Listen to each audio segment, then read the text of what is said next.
You can order your copy of my 2021 NFL Draft Guide today. What you'll get is over 550 individual prospect scouting reports like you see here, a ton of information that'll help you keep track of who your favorite team drafts or even signs as a free agent. It's all here, over 650 full color pages in PDF form. You can order your copy at the following link, footballgameplan.com/2021 draft guide.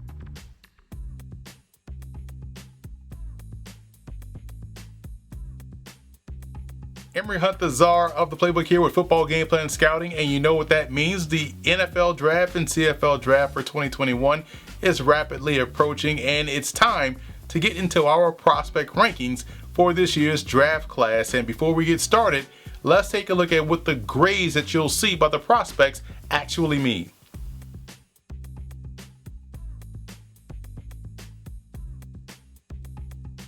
We break down the defensive ends into three separate positions, and we'll start with the edge rushers. At number 1 is Washington's Joe Tryon. He's the quintessential definition of a guy that can convert speed to power. He's a QB harasser that shows a ton of tools in his toolbox in terms of getting to the quarterback. Tryon's a read and react player that plays with controlled aggression and pursues the ball very well. Think Montez Sweat of the Washington football team.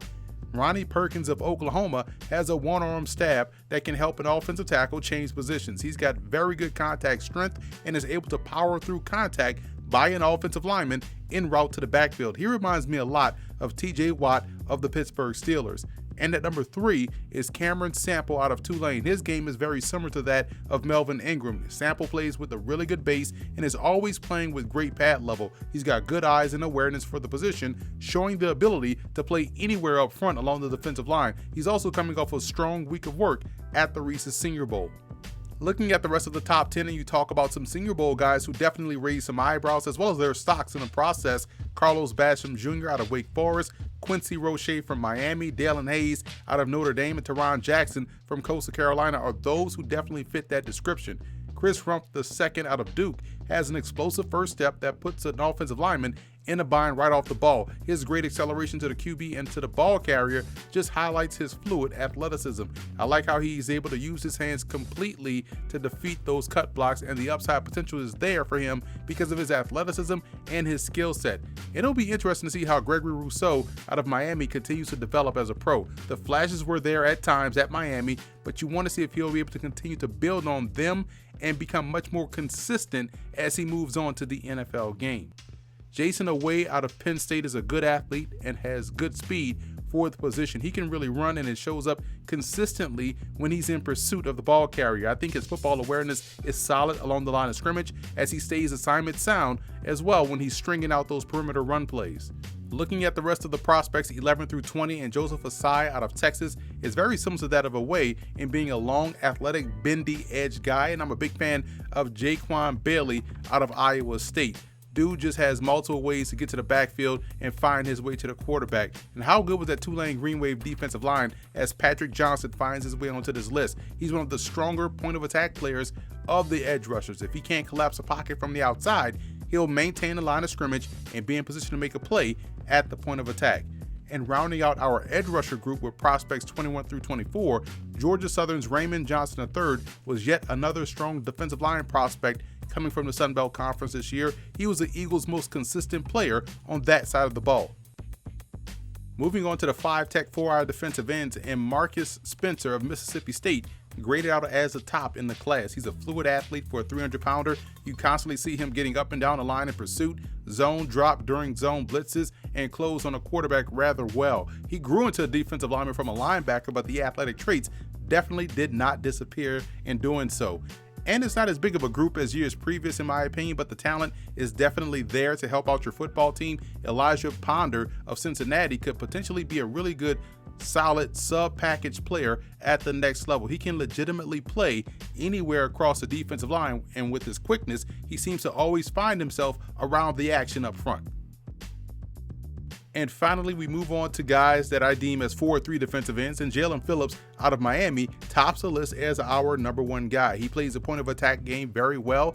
His eyes and hands are constantly in unison, and he shows a variety of ways in getting to the quarterback and giving strong effort on both ends of defense.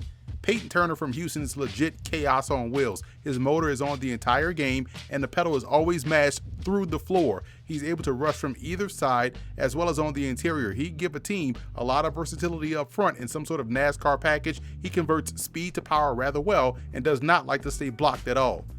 Now, looking at the rest of the top 10, and I'm a big fan of Justice Reed out of Virginia Tech. Yes, he's an older prospect, so his upside may be limited, but what you see is pretty good for someone that can be a plug-and-play guy if you need help along the defensive line. He sets a strong physical edge and is able to adjust to the pass set of an offensive tackle. Ellerson Smith from Northern Iowa plays with great length and is surprisingly strong at the point of attack despite having a slender frame. Now, his Senior Bowl week was huge as it allowed him to showcase an increased weight or mass without losing that athleticism that you see on film. So he's got tremendous upside because of his combination of twitch and strength. Now, wrapping up the 4-3 defensive ends with prospects 11 through 13, and Ernest Brown IV of Northwestern stays relentless no matter the situation. At times, he was moved across the line of scrimmage, showing that he could pressure from both ends and situationally rush over the guard as well. So that's it for this edition of Football Game Plan Scouting. I'm Emory Hunt, the czar of the playbook. Be sure to follow me on all of my social media accounts. And don't forget to check out and subscribe to the Football Game Plan Network located at youtube.com/footballgameplan. Also subscribe on iTunes to Football Game Plan Podcast and leave us a 5-star rating. That's where you can find our Scout Team podcast, and keep it locked every Thursday at 6:30 p.m. Eastern Time on the Game Plus Network for our Scout Team show, where we will have a lot more of NFL and CFL draft related content coming down the pike.